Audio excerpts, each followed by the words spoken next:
여러분 안녕하십니까, 윤원기입니다. 경제학의 뿌리는 정치경제학이다, 이런 얘기가 있습니다. 국내 첫 경제교과서 경제학 원론을 쓰신 조순 서울대 명예교수님은 이런 얘기를 하셨군요.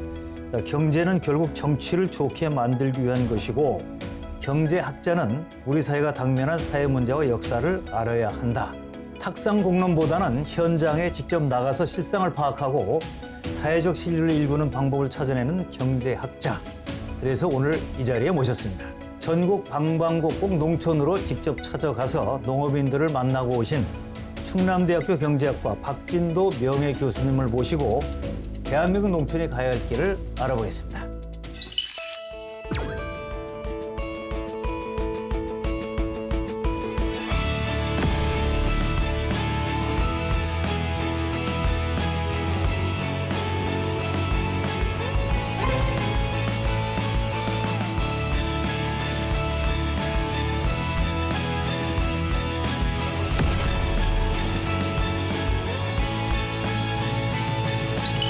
교수님 안녕하세요. 안녕하세요. 예, 반갑습니다. 예. 먼저 본인 소개부터 해주시죠. 예, 저는 경제학을 전공했고요. 충남대 경제학과에서 35년간 아이들을 가르쳐 연구를 하고 지금은 이제 퇴직을 하고 명예교수. 명예교수로 계시고 예. 평생 교직에 계신 거래요, 그러니까. 제가 월급을 대학에서 처음 받아봤고 예, 대학에만 있다 나온 겁니다. 예, 좋습니다. 자, 최근 우리나라가 이제 뛰어난 인적 자원 그리고 기술을 바탕으로 해서 이제 선진국 수준까지 다 올라오지 않았습니까? 자, 이 시기에 대한민국에서는 농업이 또 왜 중요한가? 그 우리나라가 해방 직후에는 아시아 최빈국이었지 않습니까? 예. 소득도 100달러도 안 되는 그런 나라인데 지금은 소득이 뭐 33,000달러에다가 세계 10위 경제 대국이 됐죠. 예. 근데 지금 그런 경제적인 발전에 비해서 과연 우리 국민들이 행복한가 아하. 하는 질문들을 많이 하지 않습니까? 우리나라가 소득 순위로는 한 27위 정도 된다 그래요. 근데 그 유엔 세계 행복 보고서에 의하면 행복 정도는 62위다 이런 보고를 하고 있고, 또 우리가 가입하고 있는 OECD 경제협력개발기구 같은 경우에 38개국 중에서 소위 그 더 나은 삶의 지수가 우리나라 28이다. 그래서 대체로 하위권에 예. 머물러 있거든요.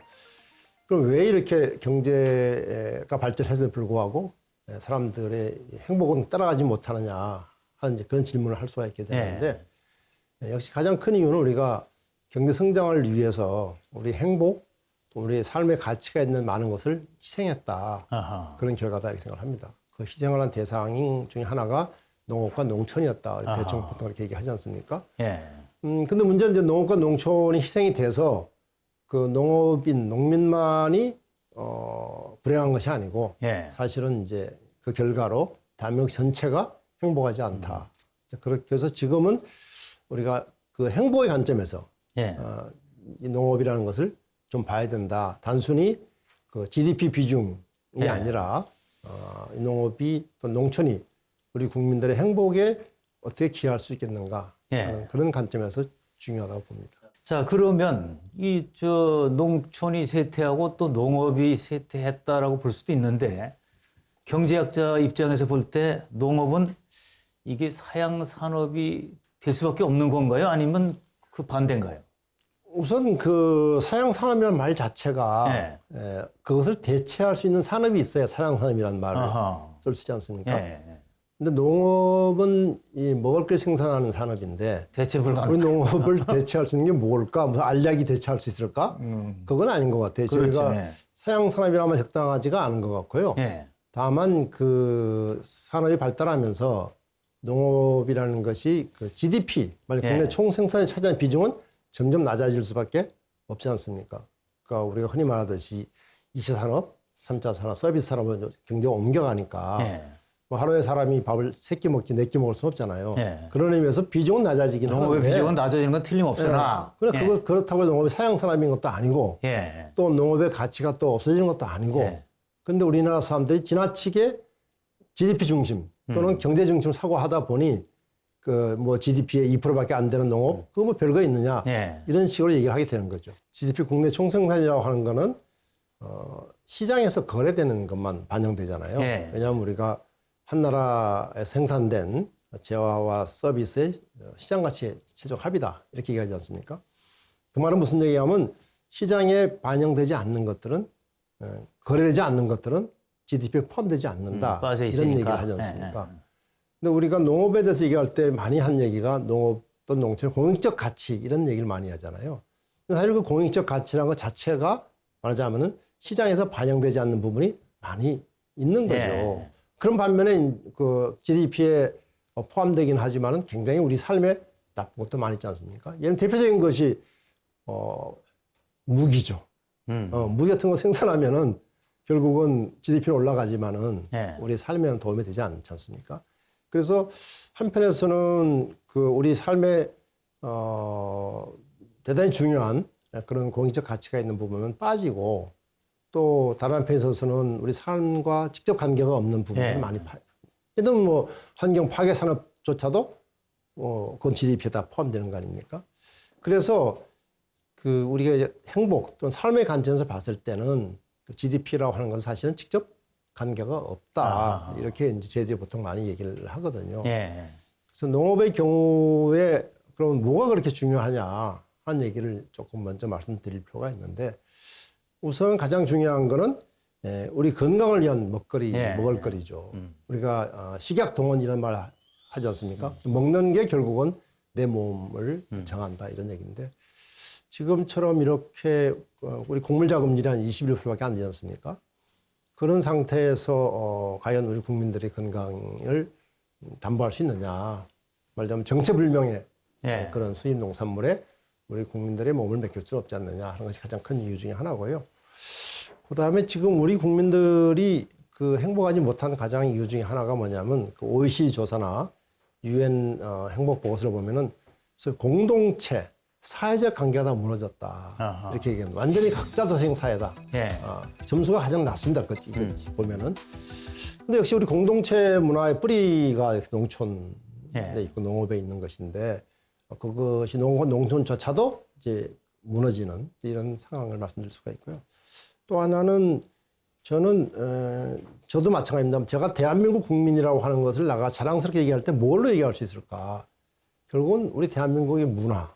예. 그래서 문화를 가지고 얘기할 수 있을 텐데 그런 의미에서 문화 정체성이라고 하는 것도 결국은 우리가 지금 뭐 BTS도 있고 여러 가지 지금 문화적으로 강국을 보이고 있지만 그 문화의 뿌리가 되는 그런 전통 문화라고 할까 우리 고유의 문화 이것은 역시 농업과 농촌에서 찾을 수밖에 없는 것 아니냐 이런 말씀을 드릴 수가 있고요.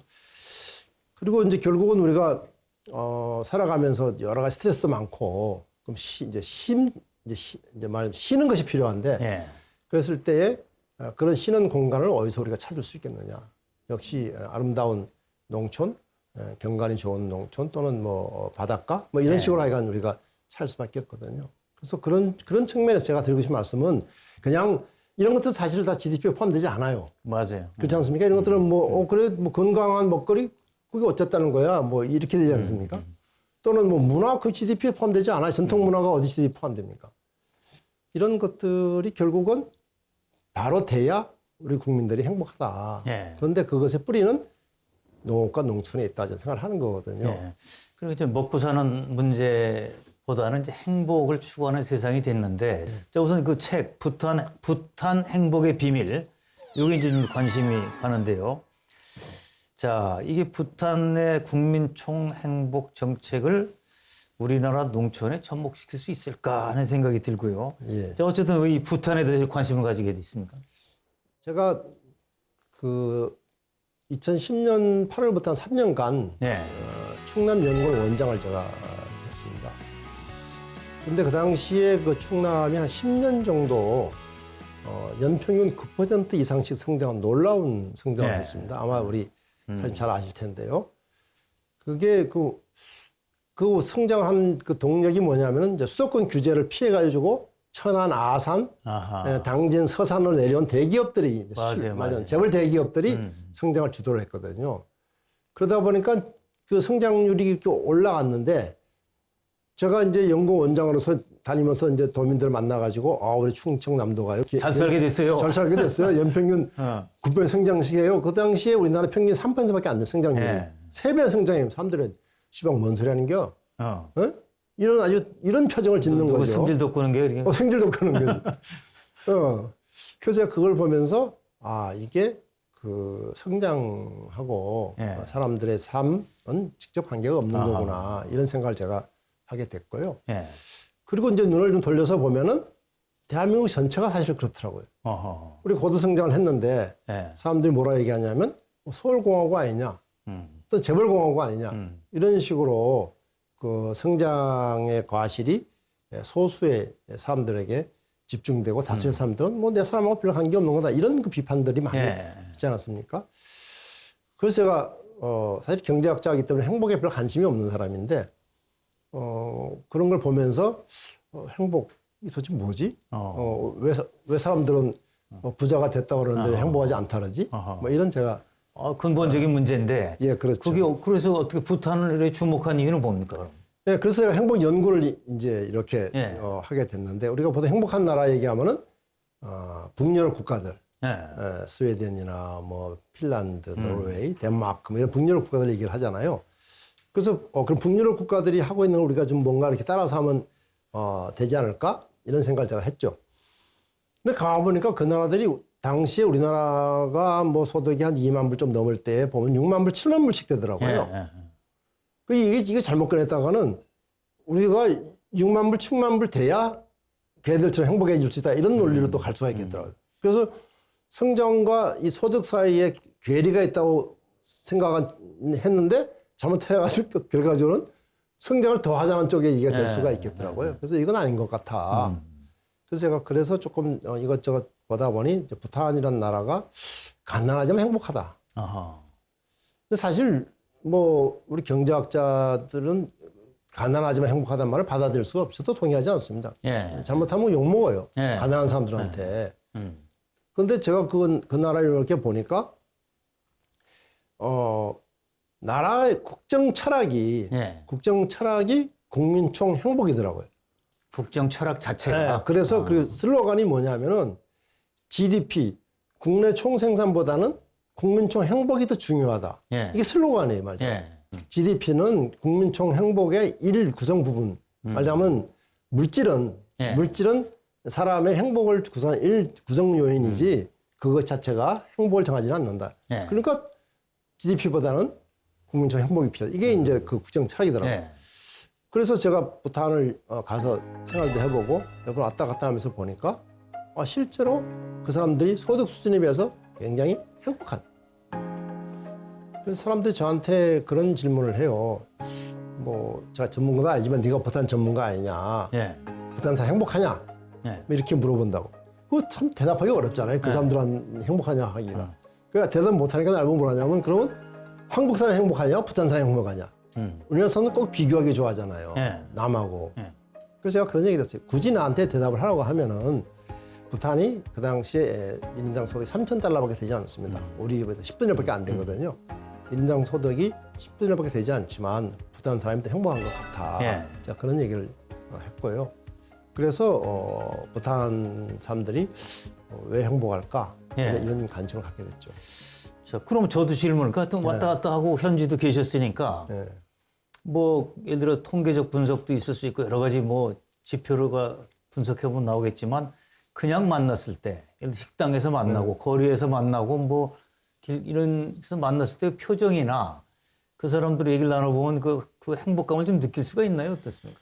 가보시면 사람들의 의상도 다르고 또 주택도 다르고 또 여러 가지 전반적으로 주는 분위기가 하여간 내가 부탄이라는 나라에 왔구나. 네. 그리고 굉장히 공기가 맑고 환경이 좋으니까 그 자체로 바로 기분이 좋아져요.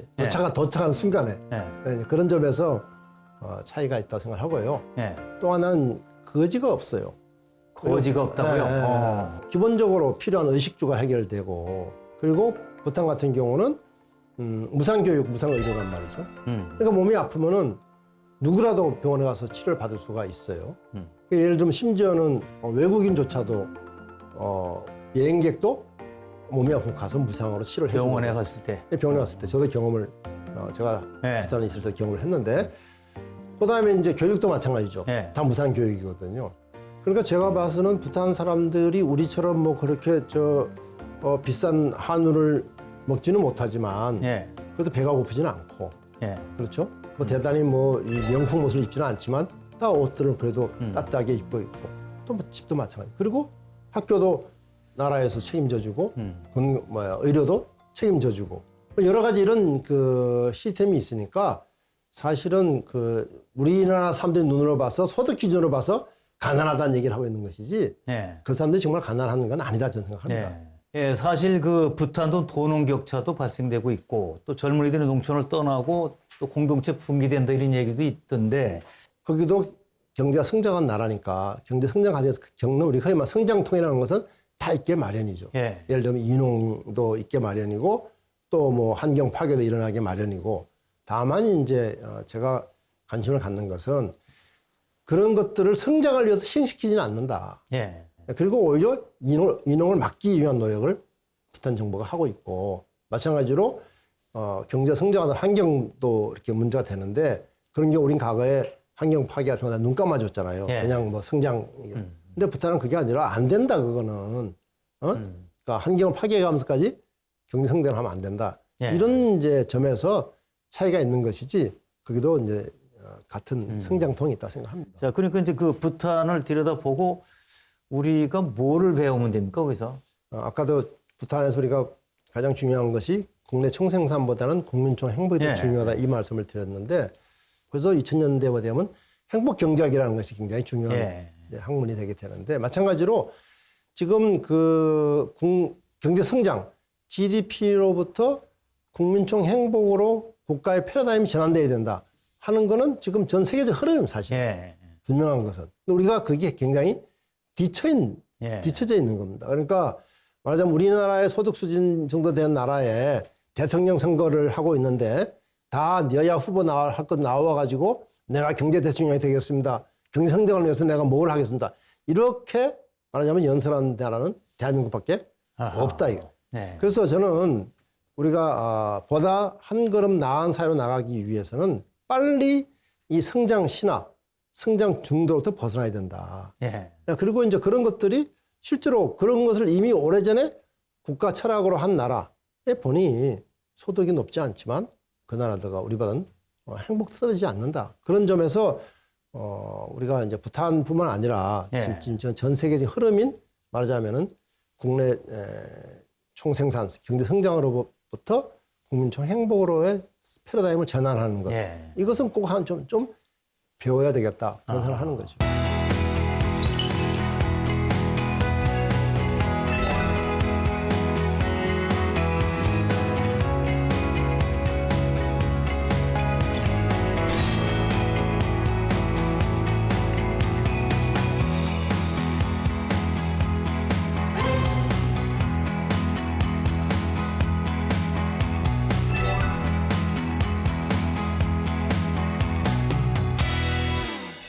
자, 최근에 그 교수님 활동을 보니까 말이죠. 국민총행복과 농산어촌 개벽 대행진 전국추진위원회. 네. 여기 저 위원장으로 활동하고 계시던데 보니까 이게 어떤 조직입니까, 이거는? 한 2년 전에 그 도올 김용옥 선생하고 예. 이제 그분이 평소에 농촌 문제를 해결하는 것이 우리 시대의 과제다 이런 말씀을 여기저기서 하셨어요. 예. 그때 한 2년 전에 김용옥 선생을 만나서 이제 한 얘기가 아니 선생님 그 말만 하지 말고 무슨 우리 저 행동을 해야 될 거 아니에요.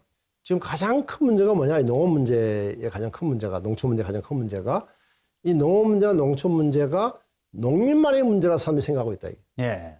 이건 내 얘기가 아니야.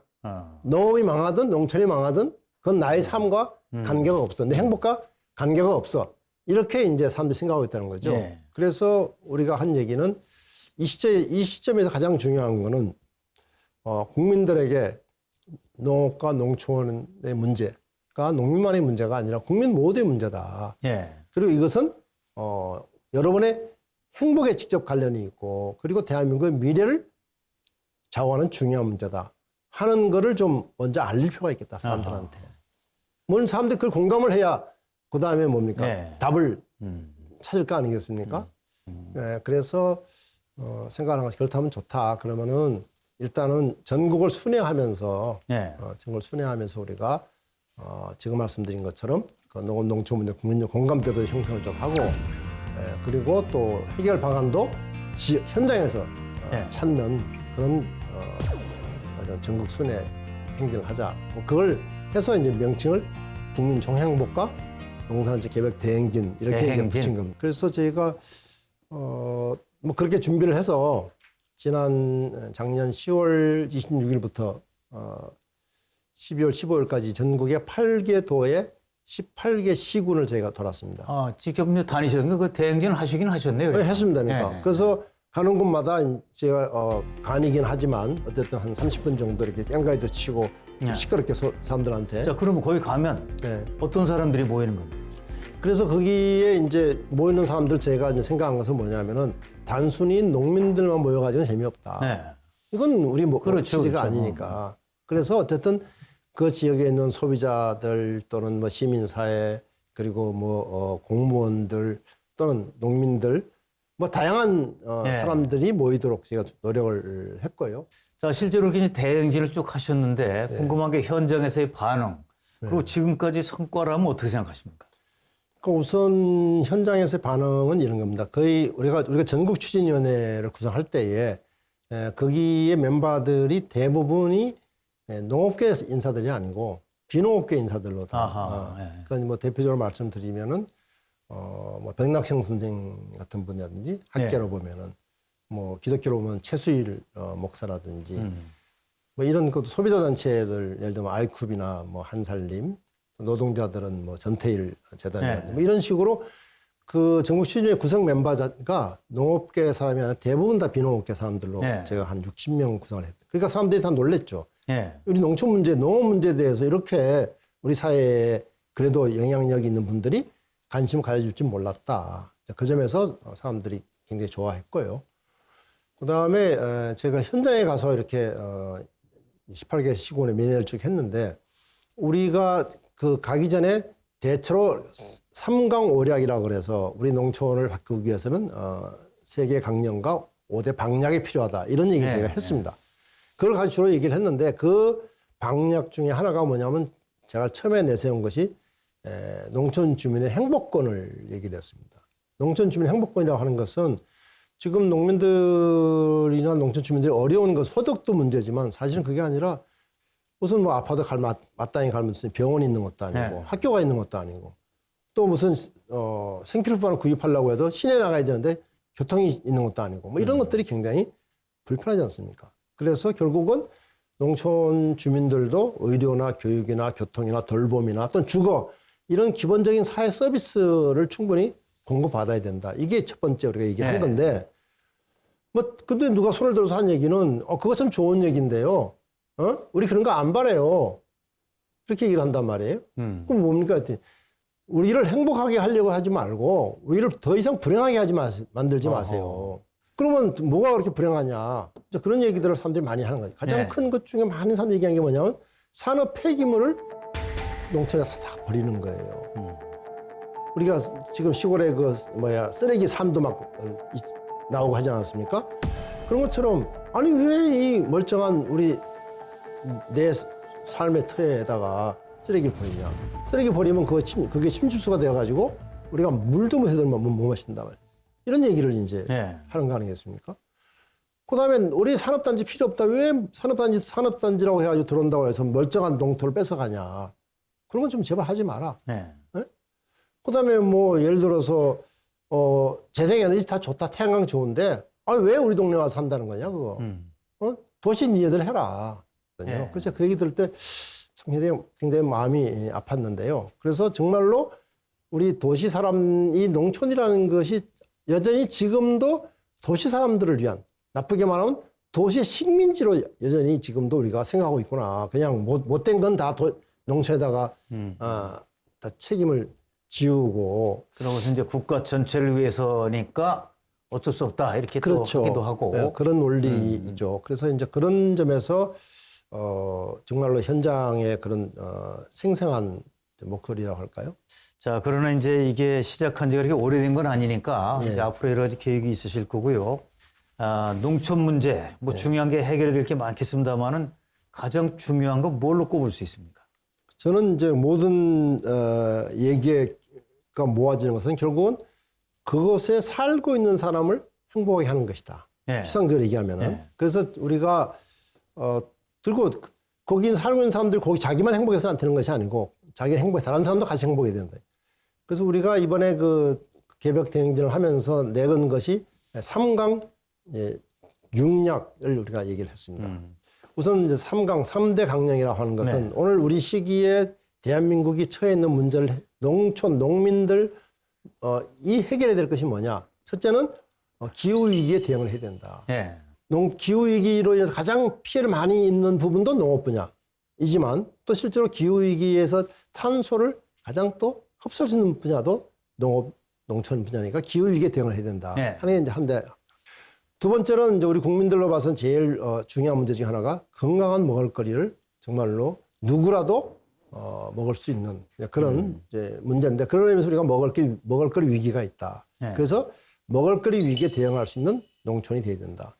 그리고 세 번째는 이제 언론에서 많이 떠들고 있지만 우리 지역이 소멸 위기에 지금 있다고 한다. 그런 의미에서 지역 위기에 대응하는 농촌이 돼야 되겠다. 그래서 우리가 3대 강령으로 기후위기, 먹을거리 위기, 그리고 지역 위기에 대응한 농촌 이렇게 하고 그럼 그걸 어떻게 그러면 구체 실현할 것이냐.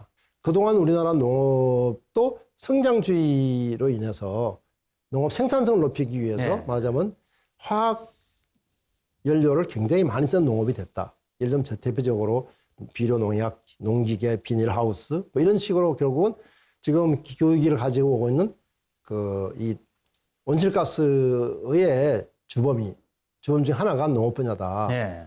그런 의미에서 화석연료 의존형 농업이 아니라 저탄소 생태농업으로 가야 된다. 이게 이제 중요한 거 아니겠습니까? 그래서 그렇게 하기 위해서는 뭐가 필요하냐? 농민들에게 정당한 보상이 주어져야 된다. 예. 그 사람들이 말하자면 지금 다 비료 농약 써가지고 농토가 지금 항폐가 됐는데 이걸 다시 살려내려고 하려면 엄청난 노력이 들어가야 되니까 그런 의미에서 우리가 농업이 가지고 있는 그런 공익적 가치를 농민들이 창조하도록 하고 거기에서 보상해야 된다. 우리가 공익 가치, 공익 기여 지불이라고 얘기를 했고요. 두 번째로 우리가 얘기한 것은 뭐냐면 먹을거리 위기에 대해서는 먹을거리 기본법을 만들어 가지고 식량 작업률도 좀 올리고 그 다음에 취약계층들에게도 제대로 된 먹을거리를 좀 공급을 하고 그리고 또 친환경 농산물 생산될 수 있도록 하는 이런 그 내용을 담은 먹을거리 기본법을 해야 된다는 얘기를 했었고 세 번째로 우리가 한 얘기는 이 농촌에 여러 문제가 많이 있지만 그중에 가장 큰 문제 중에 하나가 소득 문제다. 근데 이 소득 문제를 예를 들면은 해결하기 위해서 지역 균형 발전에다 뭔다 해가지고 농촌에다가 뭐 지역 개발 사업 하지 말고 그 돈을 거기 살면서 농촌을 지키고 있는 농촌 주민들에 직접 수당을 주자. 그래서 우리 뭐라고 얘기하냐면 것을 국토, 환경, 문화, 지역 지킴이로서의 농촌 주민들에게 월 30만 원 정도의 수당은 줘야 되겠다. 그것은 지금 현재 정부가 쓰고 있는 각 부처가 쓰고 있는 지역개발 예산을 정리하면 얼마든지 가능하다. 이런 얘기가 제가 했고요.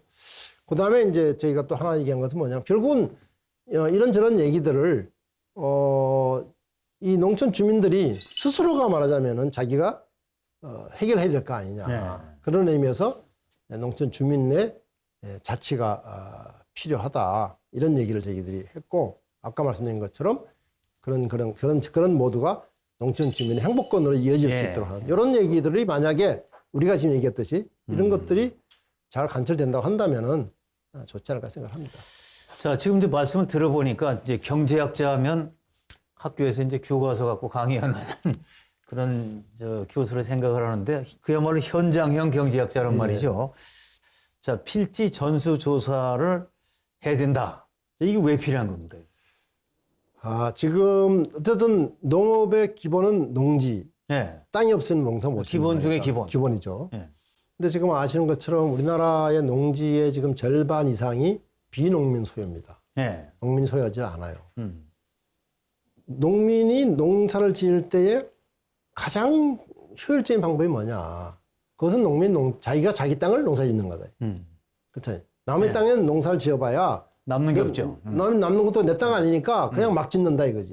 그러니까 이걸 아까 얘기했듯이 저탄소 농업을 더 생각한다고 하면 이거 말도 안 되는 농사를 하는 거예요. 그다음 비료 농약을 막 치든지 뭐 그래서 결국은 농민이 가지고 있는 게 가장 우리가 뭐라 경제 유전의 원칙을 하지 않습니까? 가장 바람직한데 우리나라는 지금 현재에 이미 벌써 절반 이상이 비농민이 가지고 있다.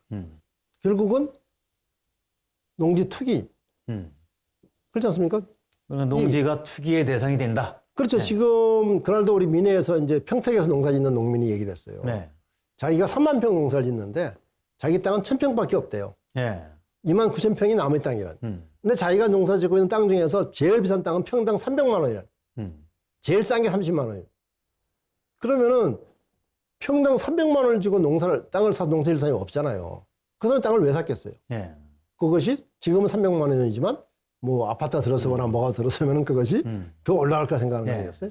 이런 것처럼 어쨌든 지금 우리 농지 질서 너무 문란화되어 있는 거예요. 그래서 이것을 해결하기 위해서는 정말로 우리 농지를 누가 가지고 있고 그리고 그것이 어떻게 지금 이용이 되고 있는지 더 나아가서는 거기에 어떤 작물이 심어져 가지고 그것이 어떤 방식으로 경작되고 있는지 이게 파악되지 않는 한은 말하자면 농업 정책을 할 수가 없다. 그러니까 기본 중에 기본이 농지니까 우리가 과거에 지금 농지 조사를 한 적이 있어요. 언제 했냐면은 1918년인가요? 일본에 토지조사 사업이라는 걸 한 적이 있어요. 그 이래로 지금 우리가 한 적이 없습니다. 네, 아마 엄청난 저항이 있겠죠. 그 땅을 가지고 있는 말도 지금 우리가 가진 사람들이 그렇죠. 우리 지금 뭐 예를 들면은 매번 나오지만은 국회의원들, 뭐 고위 관료들. 자, 그러면 힘 있는 사람들이 되게 가지고 있을 것이다. 돈도 있고 뭐 힘도 있고.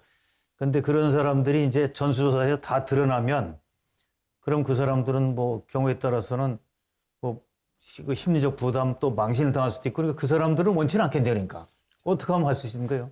대통령 후보들이 내가 대통령 되면은 농지에 대한 필지별 전수조사를 해서 그런 불법적인 소유는 없애고 그리고 농민들에게 땅을 나눠주지 못할 망정 거기서 농사 짓는 농민들이 내가 예를 들면 10년이면 10년에도 안심하고 농사를 지을 수 있도록 하겠습니다. 그분들이 안심하게 농사 짓고 그리고 너무 비싸다 임차료를 적정하게 낮춰서 가자. 이런 얘기를 하시면 좋을 것 같아요. 자, 이 GMO 문제도 이제 강조를 하셨던데 자, 여기와 관련해서 이제 법을 준비하고 있는 건가요?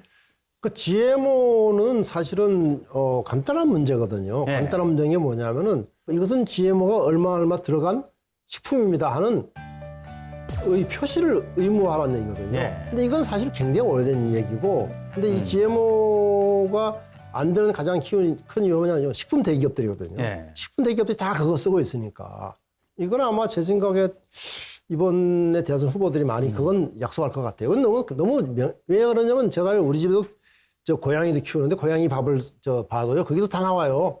GMO가 이 표시. 근데 사람 먹는 음식에는 표시를 안 하는지 그걸 알 수가 없는. 요새 고양이도 막강합니다. 그래서 고양이가 제일 막강하더라고요. 고양이 어깨하고. 그 먹거리 기본법은 이제 GMO 표시는 뭐 굉장히 부차적인 문제고 그가장 큰 거는 뭐냐면은 소대도 말씀드렸습니다. 우리나라의 지금 그 곡물 자급률이 21%밖에 되지 않고 그다음에 칼로리 자급률이 35%밖에 안 되거든요. 이런 나라 없다. 인구 5천만이 넘는 나라 지구상에 이렇게 자급률이 낮은 나라 없다. 그러니까 이거를 높여서 우리의 말자면은 식량 안보, 식량 주권을 확보하자 하는 것이 이제 가장 중요한 내용 중에 하나고요. 그다음에 이제 또 하나는 결국은 이런 그 국민들이 건강에 가장 직접되어 있는 먹을거리에 대해서 국가가 아무런 계획이 없다 이겁니다. 말하자면은 생산부터 시작해서 이것을 가공하고 유통하고 소비하고 처리도 굉장히 중요하거든요. 음식물 쓰레기 문제잖아요. 이런 말하자면은 생산부터 시작해서 처리까지를 되는 그런 국가의 종합적인 플랜이 필요하다. 우리가 보통 푸드 플랜이라고 얘기하는데 그것이 국가만 필요한 것이 아니라 각 지자체들이 다 필요하다. 그런 의미에서 국가와 지자체들이 푸드 플랜을 해서 그것을 지키도록 하는 이런 내용이 중요하고 또 하나는 여전히 말하자면은 지금 우리나라에 보면은 영양 섭취가 모자라는 사람들이 비중이 한 16% 이상 됩니다. 여전히 말하자면 아직도 절대적인 빈곤 속에 있는 사람들이 있는 거죠. 그런 의미에서 그 먹을거리 취약계층에 대해서 그 사람들도 제대로 먹을 수 있도록 하는 그런 먹을거리 정의를 어떻게 실현할 거냐든지 이런 문제들도 있고. 그리고 이제 그 보도를 저도 몇 번 봤습니다만은 그 농촌의 그 폐기물 문제 뭐 상당히 심각한 것 같아요 보니까.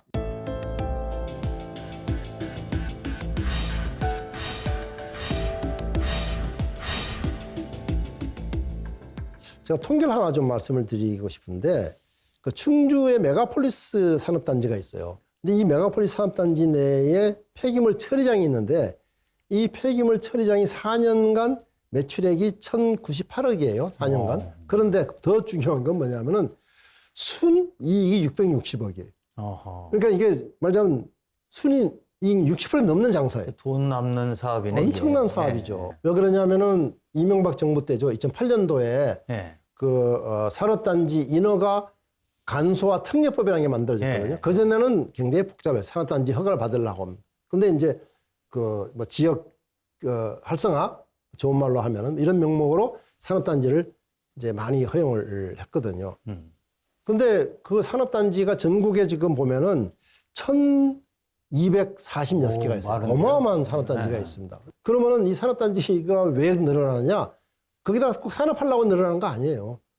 산업단지는 산업한다는 흉내를 51%만 쓰고 나머지 땅은 알아서 복합시설을 쓸 수가 있어요. 아, 근데 거기다 버리는 거라니까. 아니, 그러니까 일단은 그 안에다가 산업 폐기물 처리장을 만들 수가 있어요. 그래서 그러다 보니 그거에 이제 버린다. 저는 그런 얘기를 하는데, 이 재건축 아파트 문제가 늘 할 거냐 말 거냐 뭐 예. 말이 많잖아요. 그래서 저는 그렇게 생각해요. 재건축하면 그 폐기물이 어마어마하게 나오는 거예요. 그거 나오겠죠. 진짜 엄청 나오잖아요. 그 아파트 하나 맞아요. 하면 얼마나 나오겠어요. 이게 다 어디로 갑니까? 다 시골로 가는 거거든요. 예. 그래서 내가 앞으로 재건축은 하게 되면은 그 폐기물은 그 동네에서 처리해라. 예? 그러니까 강남구에 재건축하면 강남구에다가 재건축 폐기물을 처리해라. 거기 처리할 데가 없는데 거기. 그럼 아까 제가 말씀드린 것처럼 그러면 사고방식 자체가 우리는 저 아파트 새로 지어가지고 잘 살 테니까 거기 나오는 폐기물들은 농민 여러분들이 처리하세요. 이 심보잖아요. 자, 그거 아직 간단한 문제가 아니래. 자, 그러면 현재 그럼 산업단지 거기에다가 버리면 현재는 그게 불법입니까? 합법입니까? 합법이죠. 현재는 합법이네. 네, 그러니까 그래서 지금 농민들이 요구하는 건 현재 주민들이 요구하는 건 뭐냐면 그 특례법 자체를 없애라. 너무 쉽게 산업단지가 들어온다. 그러니까 아까 말씀드린 것처럼 폐기물도 폐기물이지만은 산업단지가 들어오면 다 농지를 다 잠식을 합니다. 그게. 예. 농지를 잠식하는데 지금 아시는 것처럼 우리 농지가 농업진흥지역 농지가 있고 농업진흥지역 바깥 농지가 있어요. 예. 근데 농업진흥지역 농지는 손대지 말라는 거거든요. 근데 산업단지는 들어오면 손대요, 전부 다. 예. 그런 게 말도 안 되는 얘기죠. 그러니까 예. 국가가 돈 들여가지고 농사 잘 짓겠다고 말하자면 잘 정리해 놓은 곳에다가 거기 들어오는 거거든요. 그러니까 결국은 농민들 입장에서는 내 땅 뺏기고 그 다음에 거기에다 쓰레기 쓰레기 들어가고 들어오고. 나오고. 그러니까 절대로 받아들일 수가 없는 거죠. 예. 그런데 그게 재밌는 게 뭐냐면은 토지 수용법이 있거든요. 예. 서지 소유자들의 50% 이상만 동의하면은 나머지는 수용할 수가 있단 말이에요. 예. 산업단지. 그런데 그 토지 소유자가 누구냐? 그게 그 동네 사람이 아니고 아까 얘기했듯이 대부분이 비농민들이란 말이에요. 외지 예. 사람들이다. 예. 그 사람들은 지금 내가 내 땅값이 지금 예를 들면 10만 원인데 그거 산업단지는 15만 원 줄게 팔아. 파는 거지. 그럼 50% 팔고 나면 나머지 그 동네 사람들 땅 가지고 있는 사람들도 같이 가는 거거든요. 예. 이제 정말 산업 쓰레기 처리 문제, 이거는 이제 구조적으로 왜 이렇게 돼 있는지까지 확실히 들었고요. 자, 농촌에서 농산물 생산만 하는 것이 아니라 재생에너지 생산도 해야 된다. 예. 자, 이건 어떤 주장입니까? 그러니까 지금 국가에서 소위 재생에너지를 생산하기 위해서 많이 쓰는 것이 지금 태양광이라든지, 예. 그다음에 이제 풍력, 풍력도 있고. 예. 그다음에 메탄가스, 바이오가스, 바이오매스 여러 가지 지금 방식으로 예. 하고 있지 않습니까? 그러니까 이제 좋은 말로 이렇게 얘기를 해요. 농민들 농사만 지어서 어떻게 사냐? 예. 햇빛 농사를 지어야지. 햇빛 농사를 짓는다는 얘기는 이제 태양광으로 벌자. 태양광으로 하고 바람 농사도 지어야지. 그건 이제 풍력으로 하고 이런 얘기거든요. 좋은 얘기죠. 예. 좋은 얘기고 실제로 농민들에게 피해가 가지 않고 그리고 수익이 농민들 들어갈 수 있다면 농민들이 반대할 이유가 없죠. 예. 근데 지금 우리가 그 시골에 가보면 거의 대부분 프랜카드가 태양광 절대 반대 뭐 이거거든요. 왜냐하면 태양광 업자들이 지금 이제 와서 아까 말씀드린 것처럼 농지도 예를 들어서 농민의 농지가 아니라 비농민의 농지를 사가지고 자기들이 태양광을 까는 거거든요. 그러니까 현재 있는 주민들한테는 보탬이 안 되는. 보탬이 안 되는. 그러니까 그래서 실제로 그 방법 중에 하나로 뭐 농촌 주민들한테 뭐 이렇게 협동조합을 해가지고 그 사람들이 뭐 출자도 하게 하고 해서 수익을 좀 찾아가게 하겠다 이런 얘기도 해요. 예. 뭐 그렇게 하면은 지금보단 좀 반대가 작겠죠. 예. 근데 문제는 뭐냐면은 과연 그것이 우리 농업과 농촌의 미래가 될 수 있을까? 아하. 지금 사실은 우리 그거 보면은 대체로 태양광 하면 한 농업 생산이 한 20%쯤 준다 그래요. 지금도 우리가 이렇게 식량 자금이 낮은 나라가 그렇게 농업 생산에 피해를 주면서까지 태양광 하는 게 좋은가? 예. 이런 좀 문제가 있고. 그다음에 결국은 우리 농촌이 가지고 있는 최대 자산은 경관 자산이거든요. 예. 근데 생각을 해보세요.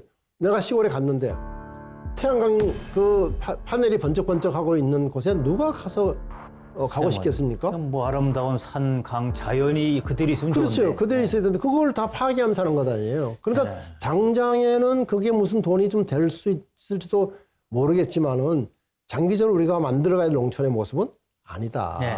그런 의미에서 농민들이 반대를 하고 있는 거죠. 그래서 제가 생각하는 거는 자기 에너지 자기가 생산하자. 내가 얘기한 것처럼 폐기물 지동내 처리하듯이 자기 에너지 자기가 생산하자. 지금 도시의 아파트, 도시의 공공건물들 다 지붕이 얼마나 많은데 거기다가는 태양광 하나 설치 안 하면서 왜 만만한 농촌에 와가지고 태양광 한다는 얘기냐.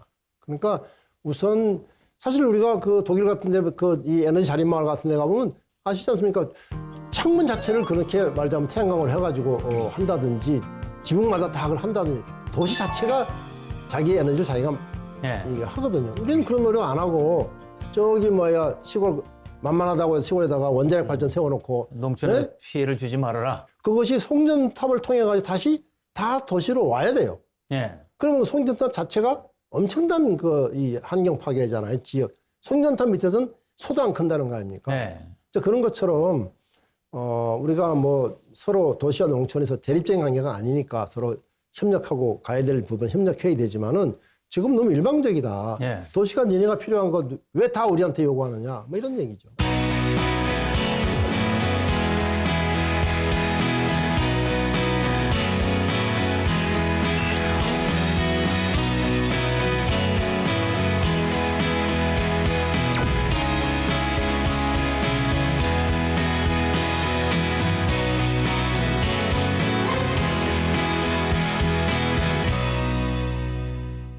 근데 농특위 위원장 하셨잖아요. 예.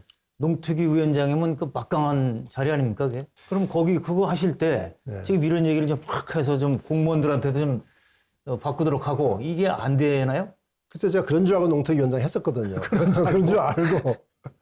아직 뭐 우리나라에 대통령 직속위원회가 많이 있는데 다 위원회들이 뭐 제 역할을 못하죠. 그 역할을 못하는 가장 키운 이유 중에 하나가 이제 권한이 없는 거죠. 아무런 권한이 그러니까 대통령 직속임에도 불구하고 대통령 직속이라는 건 그냥 수식어고 실제로는 그래서 지금 말씀하신 것처럼 제가 그런 얘기를 안 한 게 아니에요.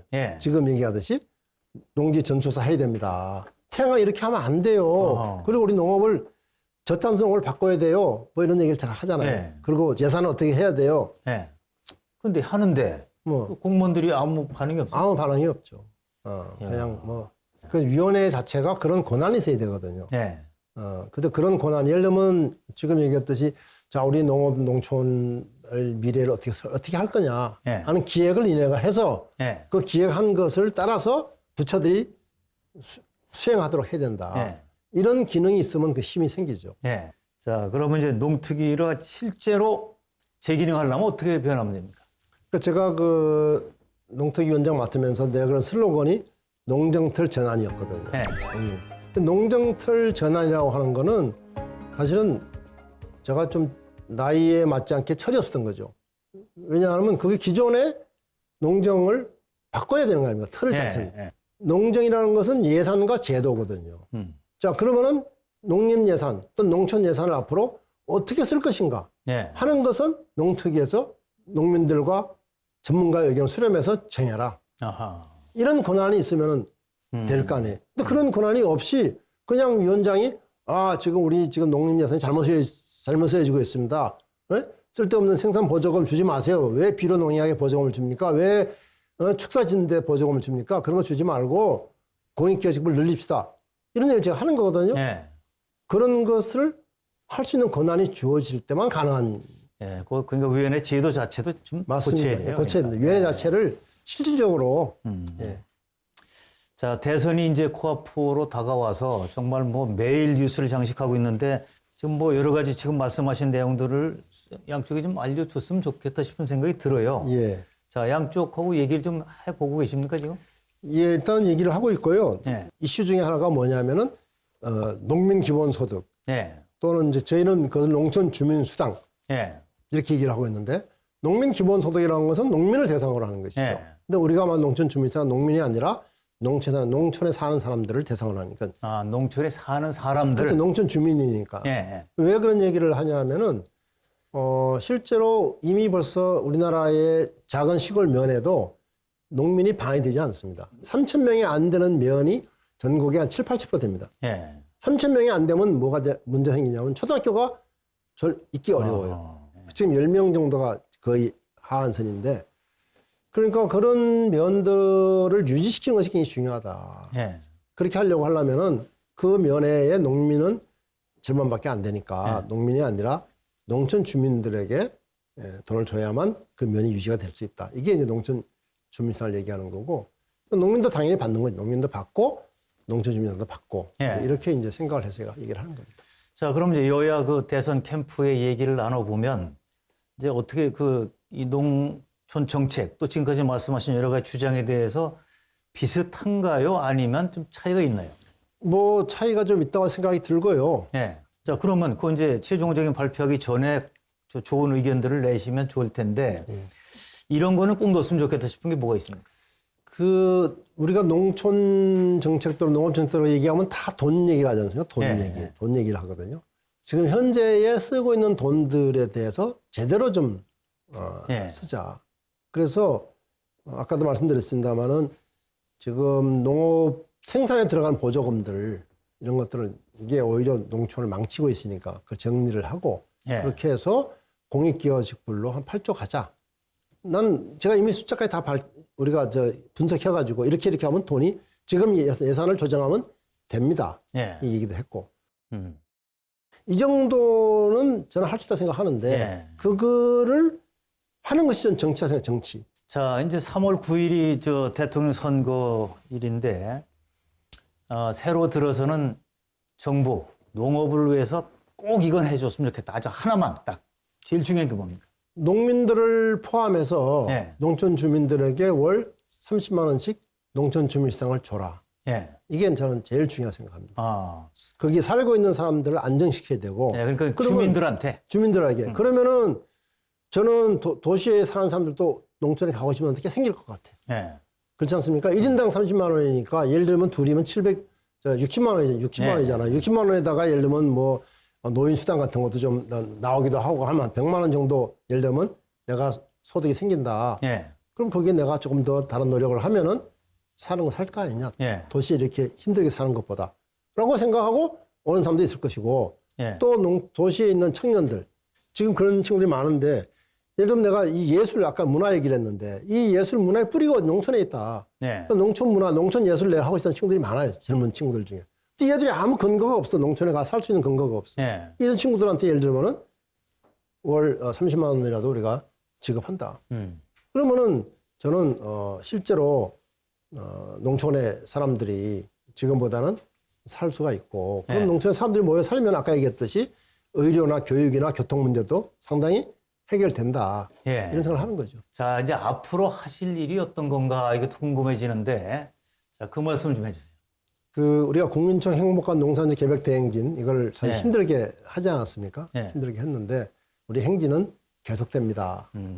대행진 계속됩니다. 그러니까 물론 뭐 대행진을 제가 꼭 계속해야 될 이유는 없지만 그러나 대행진이 계속되도록 하는 것이 제 역할이다 이런 생각을 합니다.